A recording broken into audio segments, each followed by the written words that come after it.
Dans un autre chapitre, quelques pasteurs ont y expliqué à leur tour le rôle du Saint-Esprit. Le prophète Unix Mwepu de l'Église Ministries Internationale de la Restauration a éclairé la lanterne de l'opinion sur le rôle du Saint-Esprit dans la vie d'un chrétien.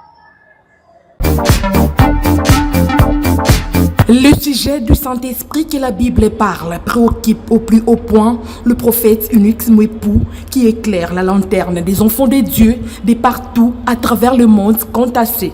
La Bible montre clairement que le Saint-Esprit n'est pas une entité mise à part. Le Saint-Esprit n'est pas une force. Le Saint-Esprit n'est pas ce que certaines doctrines montrent. Mais le Saint-Esprit est cette troisième personne de la Trinité. Le Saint-Esprit, c'est l'Esprit de Dieu, c'est Dieu lui-même. Et c'est de cette manière que la Bible évoque cela, parce que la Bible évoque dans plusieurs textes, comme le texte de Jean que Jésus lui-même a manifesté, que l'Esprit de Dieu est une personne. Comment est-ce qu'on reconnaît une personne? C'est lorsque ça a une volonté, un désir, une pensée. Dans le texte des Épîtres aux Corinthiens, on dit que le Saint-Esprit accorde le don de l'Esprit à chacun selon son désir, selon sa volonté. La volonté démontre clairement c'est une personne.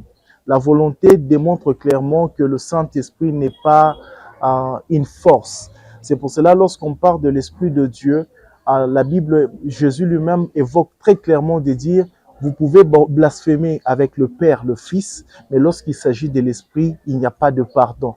Je peux essayer pour être bref. On peut voir par cet élément de H2O, hydrogène, deux atomes et l'hydrogène. Lorsqu'on voit, on a par exemple la vapeur qui est un corps gazeux. Nous avons le corps solide, que nous avons la glace, et nous avons le corps liquide qui est l'eau. Nous allons remarquer, lorsqu'on parle de l'eau, c'est un état liquide, c'est la nature. Lorsqu'on va avec la vapeur, on va retomber la vapeur, ça a quoi comme nature? C'est l'eau. C'est toujours de l'eau. Lorsqu'on a le solide, on a la glace. La glace, c'est la glace, mais lorsqu'on l'expose, on réalise, la glace a comme pour nature, c'est quoi? C'est l'eau. Donc, le même type d'eau qui a la même nature, mais dans chaque corps, ça change de nature. Je suis prophète Unix. À l'église, je suis prophète. En famille, je suis le fils de mon père. On m'appelle fils. Et chez moi à la maison, je suis père de. Ça veut dire, je suis la même personne Unix, mais chaque milieu change de moi un certain type de caractère ou de personnalité. Ça veut dire, Dieu est Dieu. Il se présente comme le Père, il se présente comme le Fils, il se présente comme l'Esprit Saint, mais il reste Dieu. C'est le même Dieu, une nature, mais de diverses personnalités.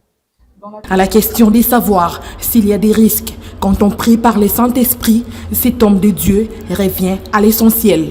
La Bible montre clairement que les apôtres eux-mêmes étaient conduits. Le Saint-Esprit vient et dit, mettez-moi de côté Barnabas. Donc, l'Esprit était celui qui guidait l'Église. L'Église n'était pas conduite par un leader pasteur. Le pasteur était de représentation, mais celui qui avait la main sur l'Église, c'était le Saint-Esprit. Jésus part dans Jean chapitre 14, il dit, je ne vous laisserai pas orphelin, je vous enverrai un autre consolateur. Écoutez, le problème arrive, c'est par rapport aux attributs qu'on donne au Saint-Esprit. Lorsqu'on rentre aux textes originaux de la Bible dans le grec ancien, il y a le mot paraclet ou paraclétos. La conception du consolateur intercesseur est tirée de ces mots qui, par nos traductions, permet de les employer selon le contexte par lequel on en a besoin. Ce n'est pas un risque. S'adresser à l'Esprit, c'est comme s'adresser au Père, à Dieu lui-même. C'est Dieu lui-même, mais dans sa personnalité. Il faut comprendre, on est dans quelle dispensation. Et il faut comprendre la dispensation de l'Église, c'est la dispensation de l'Esprit. L'Église n'est pas conduite selon la chair, mais l'Église est conduite selon l'Esprit.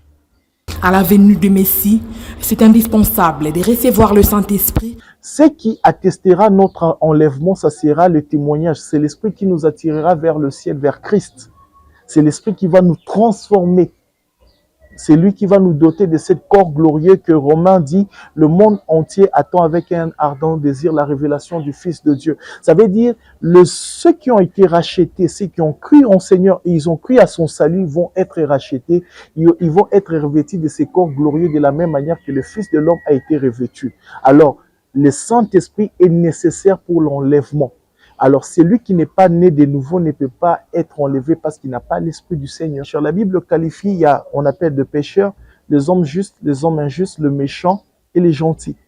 Il y a cette clarification, catégorie de personnes. Alors, rentrons pour essayer d'aller clairement.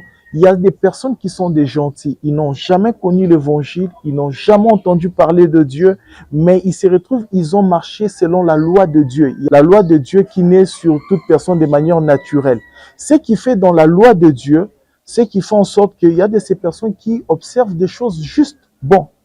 Mais ce qui ne fait pas que le jour de l'enlèvement, ils vont être enlevés. Il y a une chose. Mais il y a ceux qui vont faire, ils vont passer le jugement de Dieu, que Dieu leur jugera selon leur conscience. Mais tandis que pour ceux qui ont reçu le Seigneur, ce sont eux qui ont droit à l'enlèvement.